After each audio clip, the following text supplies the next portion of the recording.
இந்த ஃபர்ஸ்ட் ஹாஃப்ல வந்து இவங்க வந்து அந்த கேரக்டர் எஸ்டாப்ளிஷ் பண்றதுக்கு கொஞ்சம் டைம் எடுத்துக்கிட்டாங்களோன்ற ஒரு விஷயம் இருந்தது.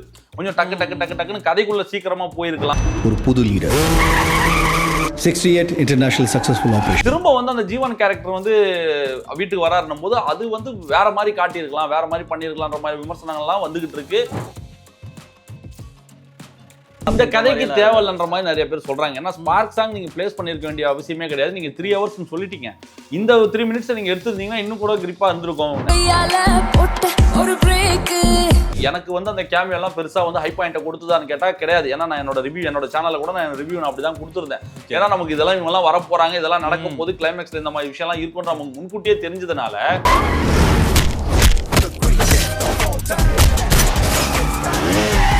பிஜிஎம் நீங்க சொன்னது யுவன் சங்கர் ராஜா அவர்கள் பொறுத்த வரைக்கும் அந்த ஃபர்ஸ்ட் ஹாஃப்லாம் கொஞ்சம் சுமாராக தான் இருந்தது. செகண்ட் ஹாஃப்ல அந்த ஃபர்ஸ்ட் ஹாஃப்லயே அந்த இன்டர்வல் பிளாக் பிஜிஎம். இன்னொரு நெகட்டிவா நீங்க எதை பாத்தீங்கன்னா அந்த விஎஃப்எக்ஸ்லாம் கூட இன்னும் பெட்டரா பண்ணிருக்கலாம்ன்ற மாதிரி எல்லாம் நிறைய பேர் சொல்றாங்க. அந்த விஎஃப்எக்ஸ் ஆட் அந்த கிளைமேக்ஸ் போர்ஷன்லாம் வந்து வேற மாதிரி பண்ணிருக்கலாம்ன்ற மாதிரி தான் சொல்றாங்க. உன்னால முடியலன்னா சொல்லு, நான் போட்டேன். அண்ணே வணக்கம். வணக்கம். எப்படி இருக்கீங்க? மகிழ்ச்சியா இருக்கேன், நல்லா இருக்கேன். சொல்லுங்க. படம் இன்னும் ஒரே ஒரு FTFS தான் நம்மளால பார்க்க முடியும்னு நினைக்கிறேன். கோட் ரிலீஸ் ஆயிடுச்சு, நிறைய பாசிட்டிவ் ரெஸ்பான்ஸ் கிடைச்சிட்டு இருக்கு. தளபதியை நம்ம எப்படியெல்லாம் பார்க்கணும்னு நினைச்சோமோ அப்படி எல்லா வெரைட்டியாகவும் நம்மளை தளபதியை காமிச்சிருந்தாரு வெங்கட் பிரபு சார். ஒரு ஃபுல் பேக்கேஜாக நமக்கு குக் பண்ணி கொடுத்துருந்தாரு. அவரை ஃபன் மோடில் பார்க்கணுமா அதுவும் இருந்துச்சு, அவரோட அந்த க்யூட்னஸ் அந்த சாமிங் அதுவும் பார்க்க முடிஞ்சுது, அவரோட எமோஷன் பார்க்க முடிஞ்சுது, ஆக்ஷன் மோடு பார்க்க முடிஞ்சுது. ஒரு ஃபுல் திருப்தியாக இருந்துச்சு. அங்கங்கே சில கேமியோஸ் எல்லாம் வந்து நிறையா ட்விஸ்ட் அண்ட் டர்ன்ஸோட இந்த படத்தை கொடுத்துருந்தாரு. எப்படி இருந்துச்சு உங்களுக்கு? கோட்ன்றதே ஒரு மிகப்பெரிய ஒரு அனுபவம் தான். ஒரு ஃபேனாக வந்து எங்களுக்கு எல்லா எமோஷன்ஸும் கனெக்ட் பண்ணுற மாதிரி நல்லாவே இருந்தது படம் எங்களுக்கு. ஓகே, ஒரு ஃபேனாக படம் பார்க்கும்போது பர்சனலாக எனக்கு வந்து நிறைய இடங்கள் ஒர்க் அவுட் ஆச்சு, நிறைய இடங்கள் ஒர்க் அவுட் ஆகல, நிறைய விஷயங்கள் இருக்கு.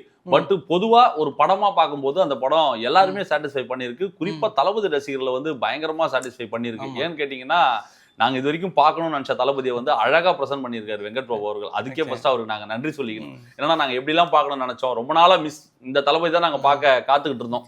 ரொம்ப நாளாக மிஸ் பண்ண ஒரு ஃபீல். அடடா, இந்த மாதிரி ஒரு கில்லி டைப்பில் இருக்கக்கூடிய துருத்துருன்னு இருக்கக்கூடிய நல்லா விளையாட்டாக இருக்கக்கூடிய ஒரு தளபதி எல்லாம் பார்த்து ரொம்ப நாள் ஆயிடுச்சுன்ற ஒரு ஃபீலிங் இருந்தது.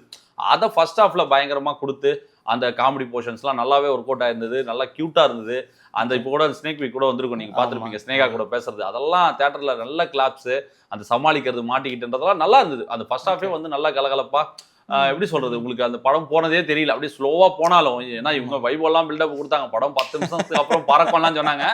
அப்படிலாம் இல்லாமல் கொஞ்சம் ஸ்லோவாக அந்த கேரக்டர் எஸ்டாப்ளிஷ்லாம் பண்ணுறதுக்கு கொஞ்சம் டைம் எடுத்துக்கிட்டு கொஞ்சம் அப்படியே செட்டிலாக தான் போயிடுச்சு.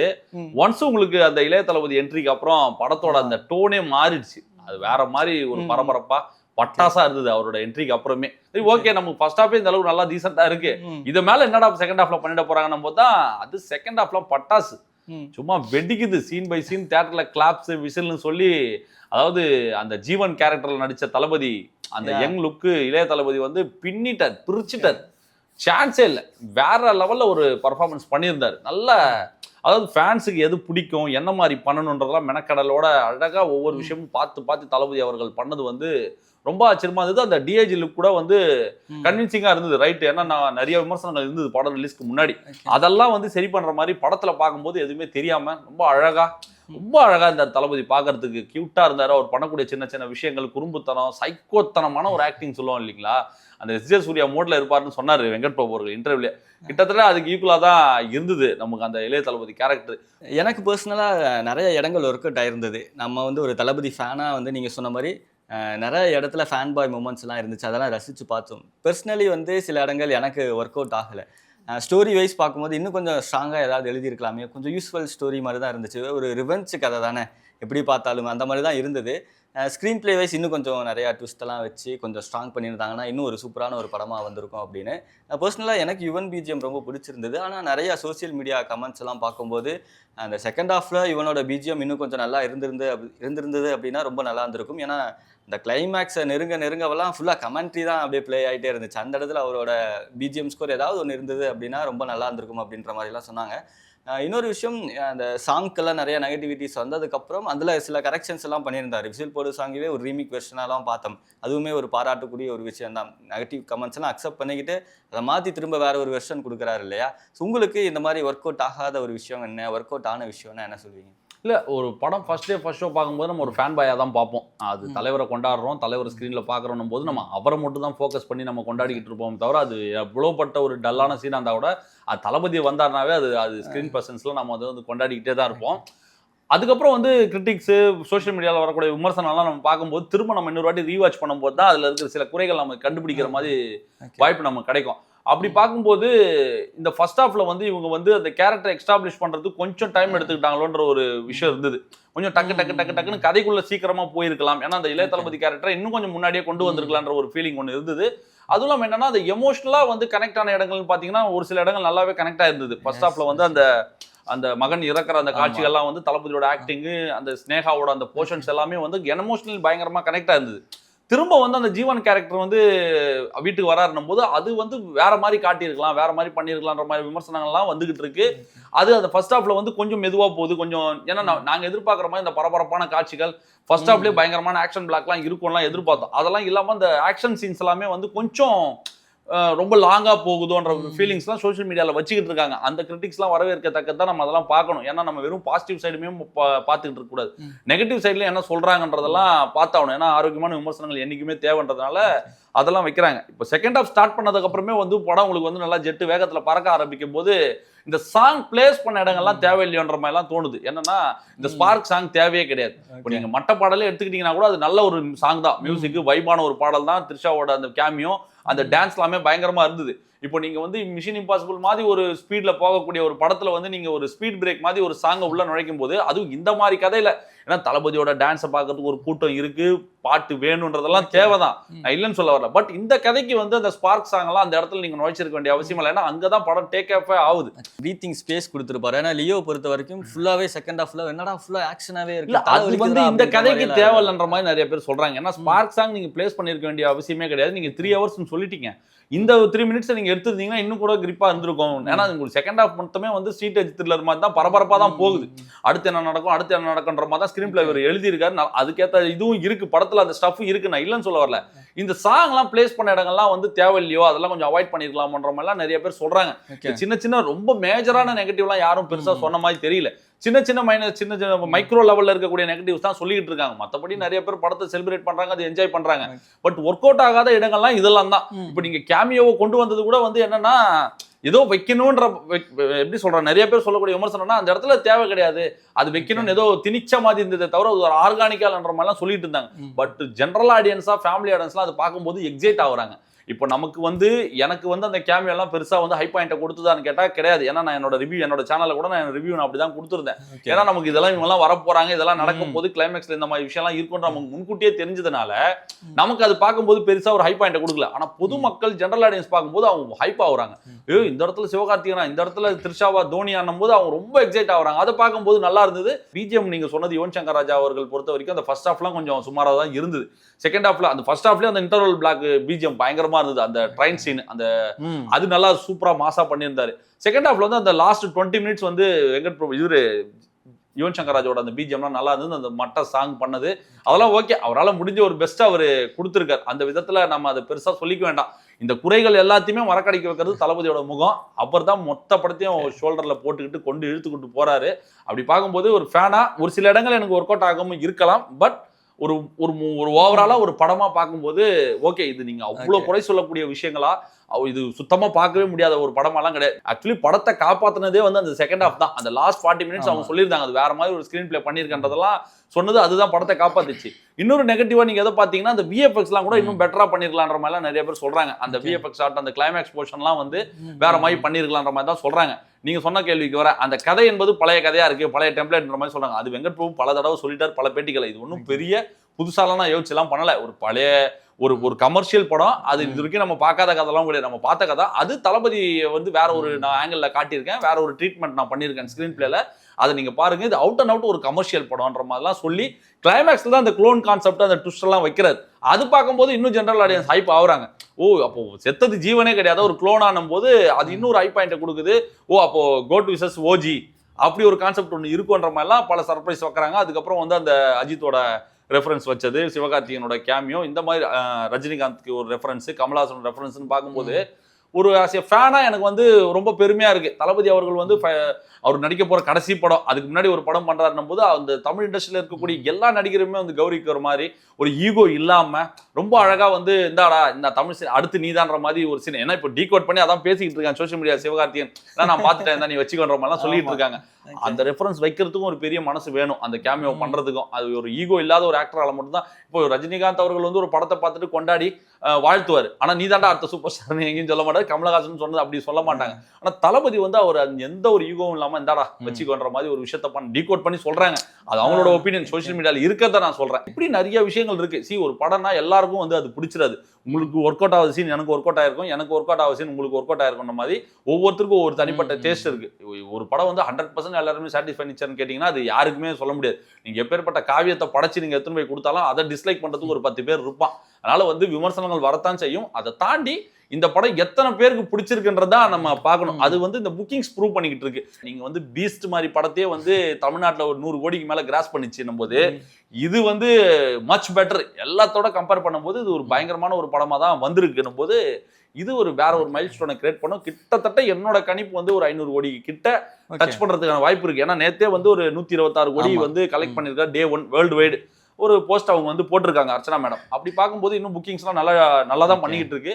மண்டேக்கு அப்புறம் தான் உங்களுக்கு அந்த ஒரிஜினல் ரிசல்ட் எப்படி போகுதுன்றதெல்லாம் நம்ம வெயிட் பண்ணி தான் பார்க்கணும். விஜயகாந்த் சாரோட அந்த சீன் பத்தி சொல்லுங்களேன். தேவையில்லாத நம்ம ஒரு ஹைப் நம்மளா அது கிரியேட் பண்ணங்காட்டி அது பெருசா ஒர்க் ஆகலையோ என்னமோ அப்படின்ற மாதிரி இருந்துச்சு. ஏன்னா டிஏஜிங்கில் அவர் வரப்போகிறாரு, விஜய்க்கு ஒரு ஆபத்தான, தளபதிக்கு ஒரு ஆபத்தான சிச்சுவேஷன்ல இருக்கும்போது அவர் வந்து ஹெல்ப் பண்ண போறாரு, இல்ல அவரு ஒரு ஒன் ஆஃப் த வில்லனா தான் இருக்க போறாரு அப்படின்னு சொல்லி ரிலீஸுக்கு முன்னாடி கிரியேட் பண்ணனால அவரோட என்ட்ரி பெருசா. இதுதான் அர்ச்சனா மேடம் சொன்னேன். அர்ச்சனா மேடம் ப்ரொடியூசரா அவங்க சொன்னதுக்கான விஷயம் என்னன்னு கேட்டீங்கன்னா, ஹைப் பண்றது வந்து நம்ம உலகத்துல நம்ம கற்பனையில உருவாக்குற ஒரு விஷயம். அதுக்கு வந்து உங்களுக்கு இமேஜின்ல வந்து ஒரு விஷயத்த நம்ம கற்பனையில உருவாக்கிட்டோம்னா அதுக்கு ஒரு எல்லையே கிடையாது.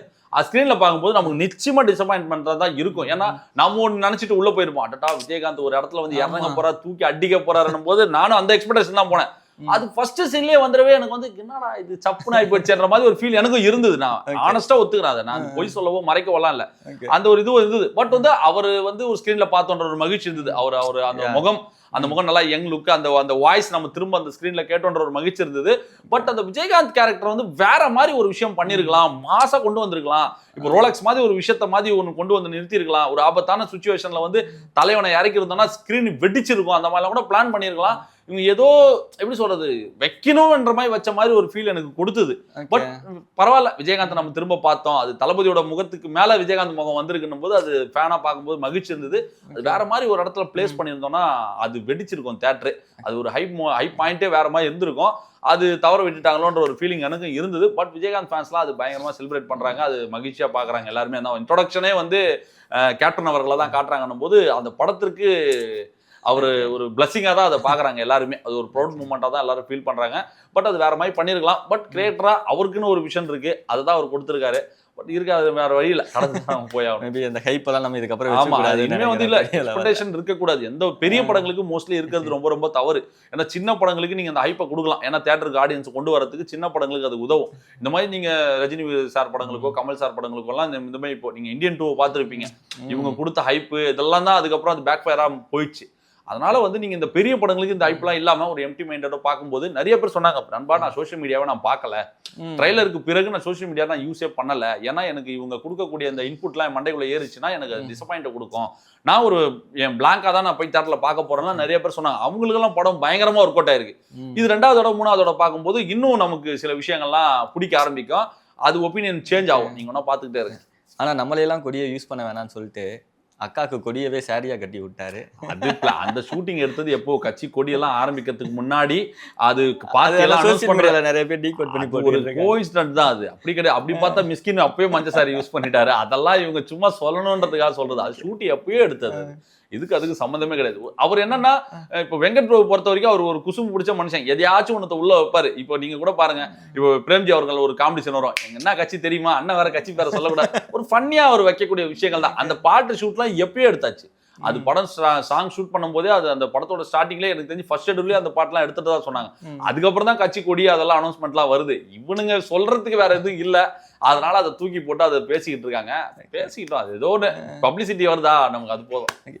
நீங்கள் சொன்ன மாதிரி நிறைய பொலிட்டிக்கல் ரெஃபரன்ஸ் உள்ள இருந்துச்சு. அந்த கார் நம்பர் பிளேட்ல இருந்து அண்ணன் என்ன கட்சி தெரியுமா அப்படின்னு பிரேம்ஜி என்ன சொல்றது, இந்த மாதிரி பொலிட்டிக்கல் ரெஃபரன்ஸ் உள்ள வச்சதுக்கு விஜய் சாரோட இன்புட்ஸ் இருந்தது? இல்ல அவரோட தலையீடுலாம் இருக்காது, அது டைரக்டரோட ஒரு ஃப்ரீடம் தான். அதெல்லாம் அது ஒரு என்னண்டா நான் என்ன வேணா செய்வேன்டா, எனக்கு பிடிச்சதெல்லாம் நான் பண்ணுவேன்டா. பிரேம்ஜியே சொன்னாரு, அது கார் நம்பர் பிளேட் CM 2026 மாதிரிலாம் ஒரு ஃபேனா நம்ம அண்ணனை நம்ம எப்படி செலிப்ரேட் பண்றோம், அவரை நம்ம வேற ஒரு கட்டத்துக்கு அவர் போறாருன்னும் போது அதுல ஒரு சின்ன சின்ன இடங்கள் அது நம்ம பிளேஸ் பண்ணலான்றது ஒரு டைரக்டர் பாயிண்ட் ஆஃப் வியூல இருந்து பார்க்கும்போது அது அவருக்கான ஒரு ஸ்பேஸ் தான். அதுல போய் இது இது வைக்காதுன்னு சொல்றதுக்கான உரிமை எல்லாம் அவருக்கு தளபதி வந்து பெருசா தலையிட மாட்டார். ஏன்னா ஒரு டைரக்டர் ஹீரோன்றதுனால அவர் எல்லா விஷயத்துல போய் தலையிடலே இருக்காது. இதை மாத்து அதை மாத்துன்னு சொல்றவரெல்லாம் கிடையாது. அவர் சொன்ன ஒரே விமர்சனம் என்னன்னா, ரொம்ப அந்நியமா போயிட போகுது இந்த DIG லுக்கு, என் ஃபேஸை கொஞ்சம் கரெக்டா பாத்துங்கன்ற மாதிரி அவர் சொன்னதா வெங்கட் பிரபுலே சொல்றாருன்னும் போது சின்ன சின்ன கரெக்ஷன் தான் சொல்லுவாரு, பெருசா கதையில இன்வால்மெண்ட்லாம் அவர் பண்ண மாட்டார். இதெல்லாம் டைரக்டரா வச்சது நல்லா தானே இருக்கு. அது படமா பார்க்கும்போது அது அந்த சீனுக்கு இப்போ இந்த சினாரியோ கனெக்ட் பண்ணும்போது அது சூப்பரா இருக்குன்ற மாதிரி தான். அது ஒரு டைரக்டர் பாயிண்ட் ஆஃப் வியூல இருந்து பண்ணும்போது அது நல்லா ரசிக்கப்படிதான். அது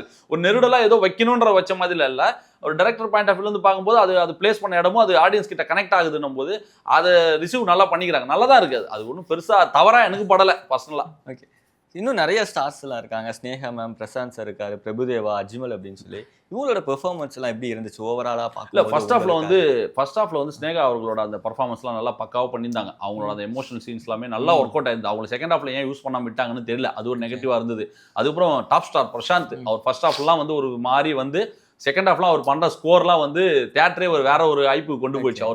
அவருக்கு வச்சிருந்த ட்விஸ்ட் எல்லாமே வந்து நல்லா எங்கேஜிங்கா இருந்தது. அவரோட ஆக்டிங்கும் நல்லா இருந்தது. பிரபுதேவா ஆக்டிங்கும் செட்டிலா நம்ம எதிர்பார்க்காத சில விஷயங்கள்லாம் பண்றாங்க. எல்லாருக்குமே கரெக்டான சரிசமமான முக்கியத்துவம் கொடுக்கப்பட்டிருக்கு படத்துல. அது வெங்கட் பிரபு முன்கூட்டியே சொன்னாரு. ஏன்னா பிரசாந்த் அவர்களுக்கான முக்கியத்துவம் படத்துல அதிகமா இருக்கு, பிரசாந்த் அவர்களுக்கு இருக்கு, மோகன் அவர்களுக்கு இருக்குன்ற மாதிரி நிறைய நடிகர் லைலா சொல்லி நிறைய பேர் நடிச்சிருக்காங்க. எல்லாருக்குமான ஒரு ஸ்பேஸ் கொடுத்துருக்காங்க. அது பாசிட்டிவாவும் பாக்குறாங்க, நிறைய பேர் நெகட்டிவாவும் பாக்குறாங்க. ஏன்னா இவ்வளோ கேரக்டர் இருக்காங்க படத்துல, நம்ம யாரை கவனிக்கிறதுனே தெரியலன்ற மாதிரிலாம் வந்து நிறைய பேர் அது ஒரு விமர்சனமாகவும் வைக்கிறாங்க. பட் வந்து அது அவங்களுக்கு கொடுக்கப்பட்ட ரோலுக்கு ஜஸ்டிஃபை பண்ற மாதிரி தான் பிரசாந்த் ரோலாக இருக்கட்டும். அஜ்மல் ரோலும் நல்லா பண்ணியிருந்தாரு. அவரு நாங்க அவர் தான் வில்லனா இருப்பார்னு நினைச்சோம். ஏன்னா கோப்படம் பார்த்துட்டு அவர் எப்போனா ட்விஸ்ட் அடிப்பாரு, அவர் வில்லனா இருப்பார்னு நினைக்கும் போது அது டக்குன்னு வேற மாதிரி ஒரு விஷயம் மாறுறதெல்லாம் நல்லா இருந்தது. அந்த விஷயங்கள்லாம் எல்லா கேரக்டருக்குமான ஒரு இம்பார்ட்டன்ஸ் கொடுத்து தான் படத்தை எடுக்கப்பட்டிருக்கு. அதனால தான் இந்த 3 hours டியூரேஷன், இல்லைன்னா உங்களுக்கு இன்னும் கூட கம்மியா இருக்கும். அது முன்னாடியே சொல்லிட்டீங்க. இருந்தாலும் அந்த SKவோட கேமியோ பெரிய லெவல்ல படத்துல வந்து ஒரு இம்பாக்ட் கொடுத்துச்சா அப்படின்னா கிடையாது. ஆனால் அவர் வர அந்த ஒரு ப்ரெசன்ஸ், அந்த ஒரு ஸ்பேஸ் ரொம்ப என்ஜாய் பண்ணோம் தியேட்டரில் நம்ம பார்க்கும்போது. SKடா அப்படின்னு சொல்லிட்டு ஏதோ அவருக்கு ஒரு ப்ரொமோஷன் மாதிரி ஆயிடுச்சு. அதுல அப்படி ப்ரொமோஷன் பார்க்க முடியாது. கையில கொடுத்துட்டு இருக்கு நீங்க ஒரு அந்த கதைக்காக அது வச்சது. அது துப்பாக்கி கொடுக்கறது இன்னைக்கு சோசியல் மீடியால வந்து டீகோட் பண்ணிக்கிட்டு இருக்காங்க. தமிழ் நான் போறேன் நீ பாத்துக்கொன்ற மாதிரி எல்லாம் அது சிவகார்த்திகேயன் கொடுத்துட்டு போற மாதிரி. இப்போ என்னன்னா அவர் வந்து இந்த படத்துக்காக விஜயை வந்து சிவகார்த்திகேயன் ஒரு விஷயத்த கொடுத்துட்டு போற கிடையாது. அவர் 10 வருஷத்துக்கு முன்னாடியே வந்து கிட்ஸ் எல்லாம் நீங்க பிடிச்சிட்டீங்கன்னு ஒரு விழா மேடையிலே சொல்லியிருப்பாரு.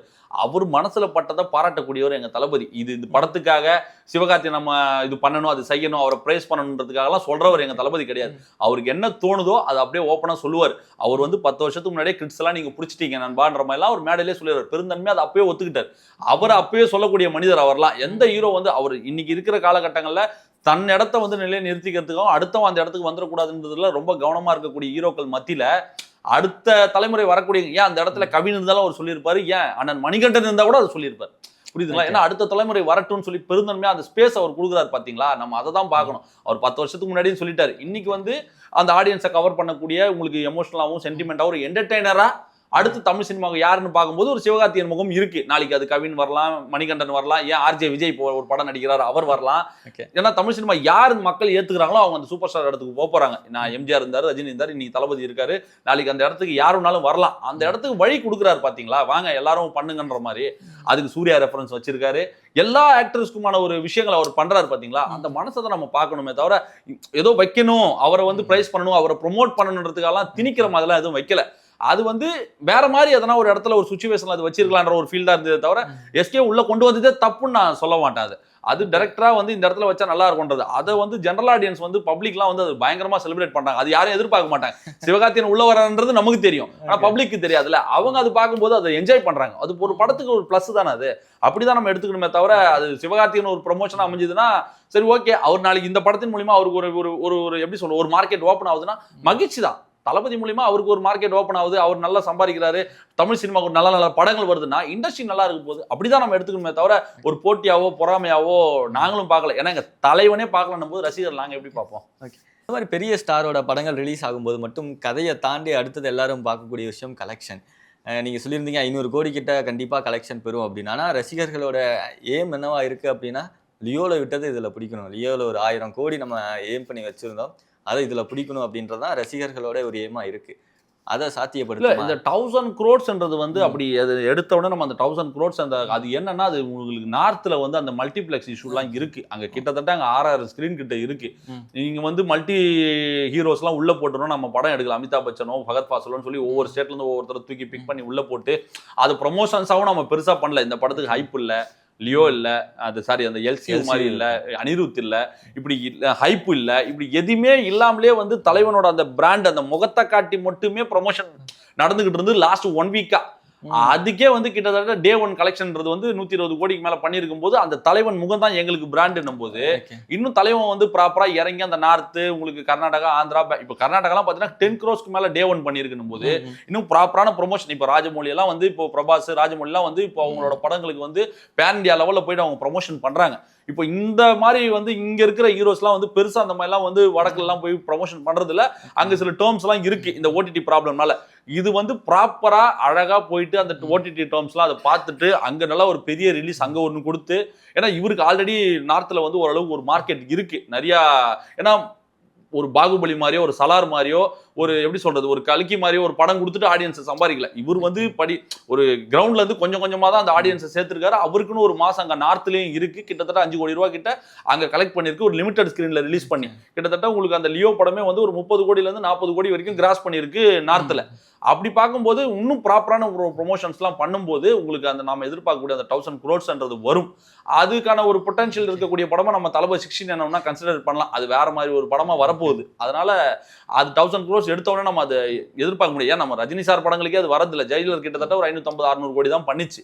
லியோ கிட்டத்தட்ட அதை தாண்டி ஒரு கலெக்ட் பண்ணதா ப்ரொடியூசர் சொல்றாங்க. அது அஃபிஷியலாகவும் அவங்க போட்டிருக்காங்கன்னும் போது தமிழ் சினிமா வந்து அப்படியே அந்த இடம் தான் டச் பண்ண முடியுது. அது இன்னும் பேங்கரா இறங்கி மாசா ப்ரமோஷன் பண்ணும்போது அந்த 1000 crores இலக்கை வந்து அடையும்னு நினைக்கிறேன். அது எனக்கு தெரிஞ்சு தளபதியோட கடைசி படம். ரசிகர்கள் வந்து தெறிக்க அது கொண்டாட போறாங்க. நம்ம வந்து அந்த படம் வந்து 1000 crores அசால்ட்டா அடிக்கணும், நம்ம அதை ஏன் பண்ணலாம். ஏன்னா இது வந்து ஏன்னா இதுல வந்து அந்த 1000 crores பண்றதுக்கான பொட்டன்ஷியல் அந்த அளவுக்கு உங்களுக்கு அதுக்கான ப்ரொமோஷன்லாம் எதுவுமே பண்ணல. ஒரு லோ ஹைப்பு, சும்மா ஒரு கமர்ஷியலான ஒரு படம் தான். அதனால வந்து இது கிட்டத்தட்ட ஒரு 500 கோடி டச் பண்றதுக்கு நெருங்கிறதுக்கான வாய்ப்பு இருக்கு. ஏன்னா இப்பயே ப்ரொடியூசர் சொல்லிட்டாங்க அது ஒரு டேபிள் ப்ராஃபிட் படம் தான். படம் வாங்கினவங்களுக்குலாம் வந்து இப்பயே வந்து அது ஒரு ப்ராஃபிட்டபிள் ஜோனுக்குள்ள போறதுக்கான வாய்ப்பு இருக்கு. 3 days புக்கிங்ஸ்லாம் பார்க்கும்போது தியேட்டர் ஓனர்ஸே வந்து பேட்டி கொடுத்துக்கிட்டு இருக்காங்க, நம்ம அதெல்லாம் பார்த்துக்கிட்டு இருக்கோம். அப்படி பார்க்கும்போது இது ஒரு லாபகரமான படம் தான்.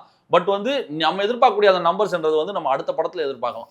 அடுத்த படம் எப்படி இருக்கும் ஹெச் வினோத் அவரோட டைரக்ஷன்ல? அந்த படத்தோட டைட்டில் அனௌன்ஸ்மெண்ட் பண்ணும்போது நீங்க எல்லாரும் வெடிச்சிருவீங்க.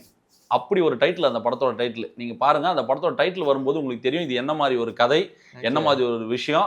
ஹெச் வினோத் வந்து அது அப்படி ஒரு விஷயத்த பண்ண போறாரு. அது வந்து உங்களுக்கு இது வரைக்கும் அந்த படத்தை பத்தியோ கதையை பத்தியோ ஆன்லைன் பத்தியெல்லாம் எவனுக்குமே தெரியாது. அது யாரும் ரிவீலும் பண்ணல. ஆனா அந்த டைட்டில் எல்லாம் ஃபைனல் ஆகி போயிடுச்சு. நான் சொல்றேன், நீங்க நோட் பண்ணி வச்சீங்க. இன்னைக்கு இந்த கிளிப்பை நீங்க சேவ் பண்ணி கூட வைங்க. டைட்டில் அனௌன்ஸ்மெண்ட் பண்ணும்போது தெரியும் இது என்ன மாதிரி படம்ன்றத. நான் அப்போ பேசுறேன் அதை பத்தி. ஓகே, அரசியலா எதிர்பார்க்கலாம். ஆனா இல்லன்னு சொன்னாரு. அப்படி தாங்க சொல்லுவாங்க, அதெல்லாம் வந்து அப்படித்தான் சொல்லுவாங்க. நீங்க பாருங்களேன், நான் தான் சொல்றேன், அந்த டைட்டில் வரும்பொழுது அந்த என்ன மாதிரியான கதைன்றது உங்களுக்கு தெரியும். அந்த டைட்டிலே வந்து உங்களுக்கு அந்த ஆடியன்ஸ் உள்ள கொண்டு வரும். நீங்க பாருங்க. So thank you brother, thank you so much. நிறைய விஷயங்கள் ஷேர் பண்ணிட்டீங்க கோட்டை பற்றியும், அடுத்தது அப்கமிங் வரக்கூடிய எல்லா படங்கள் பற்றியும். ரொம்ப ரொம்ப நன்றி பிரதர். தேங்க்யூ. மகிழ்ச்சி.